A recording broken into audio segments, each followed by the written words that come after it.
is serviced accommodation the same as short-term lets? And then there's these other terminologies as well that kind of come into it, like you have Airbnb and Booking.com where you can kind of book nights and stuff as well. Like, how do these all interchange, and what is, to be, let's say, clear between maybe the distinction of two different items, what would be the difference between, say, a serviced accommodation and a short-term let? Or is there a difference? How do you define it? Serviced accommodation by definition, somewhere that's got hotel facilities. Okay. So concierge, cleaned every day, etc. Whereas a short-term let is just a variation on a let. Yeah.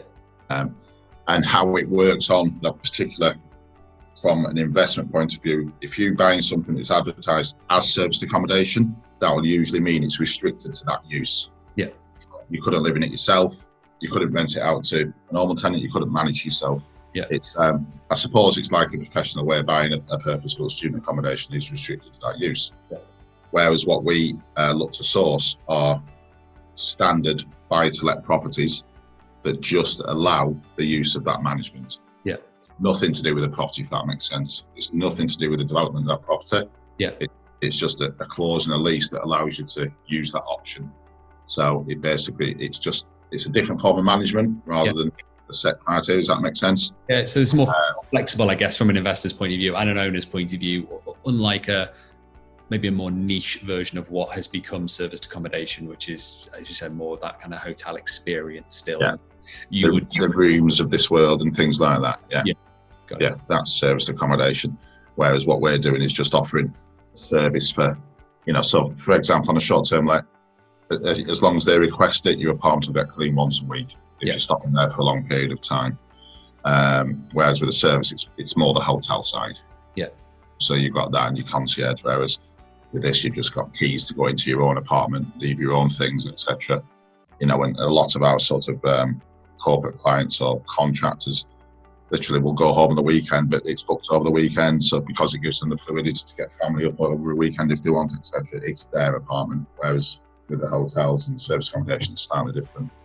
And also and I guess we'll cover this as well with a short-term letting, because it's an apartment or a property, should I say, be a freehold, can be a leasehold. It doesn't really affect the way you buy that property either. That's changing quite a lot within the market now. Like financing and things like that. Yeah, or planning even maybe. Yeah, the recognition that lenders now are quite happy for you to source your income that way because they now understand that market. They will, I don't really want to into mortgage things. I'm not a mortgage broker. They will always still base the mortgage based on its rentability on a standard let, but they're quite happy for you to say, right, okay, but I'm going to prefer to do that. And then there are now mortgages out there that basically work on that format. Yeah. On the standard let format. And again, to be clear, like neither myself or Paul are kind of mortgage brokers here, so it is a case of speaking to your mortgage advisor. But what we have seen within the industry as it has developed over the last kind of couple of years has been just a maturing of that kind of space. So you have new lenders coming in. And recognising that market, and also existing lenders that are maybe more open to it if you have experience or if the properties are in specific locations. So we did a development in Chester actually, and the lender for that particular property was comfortable with it, not just because of the specifics of the application, let's say, but also because of the location where it was. They felt like it was suited for that type of rental. If it was in a wholly different area, then their approach would be wildly different. Yeah, 100%. I guess that's where the nuances kind of come into it as well. Yeah. And I think sometimes, and again, with probably the investors at the start of their journeys, as both you and I know, there are hundreds of lenders out there, ones that, 95% no one will have ever heard of. But that doesn't mean that they're some little grotty back street somewhere. They're actually more competitive than a lot of the high street lenders who are still, I believe, very vanilla, I guess, in a way. They have the market and that's it. Whereas you've got these other lenders that specialise in certain markets. And what we will aim to do as a company is provide details of lenders that work in that specific market so you can get a full grasp of what you're getting into, and what they are and what your options are, etc. I think the worry a few years ago was, and there's probably still a few lenders that do it, is that what if they find out? Yeah. And now they're not so much worried because ultimately they've given you a mortgage based on your affordability anyway, so they're not so worried anymore. It's just they need to know from their purposes, and this goes back to the property being in a good location, is if you don't keep up your repayments, have they still got an asset and have they still got security?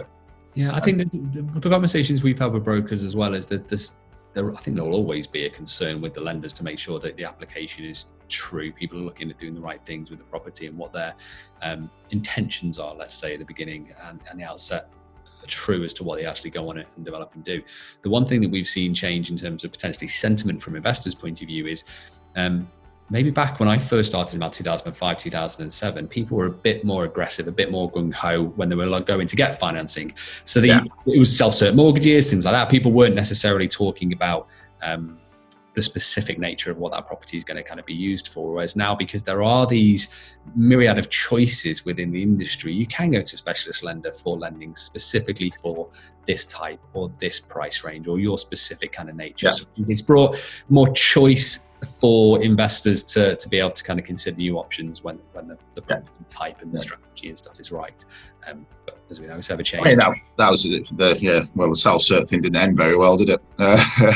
No, so, the options are there. It's not something ourselves as a company would even think about promoting if the options weren't there. We're not asking anyone to do anything illegal. We're just trying to explain that from an investor point of view, that having options on your investment is a good thing, not a bad thing. And then them options are fully legal, fully allowed, and as long as you fully explain how they work, then it's your choice. No one's saying you have to do something on an apartment. It's your apartment at the end of the day, or your property. We'll go on to why I say apartment, because that's generally what people look for. It's your choice what you do. All we do is say, well, at least you've got more than one. Yeah. Perfect.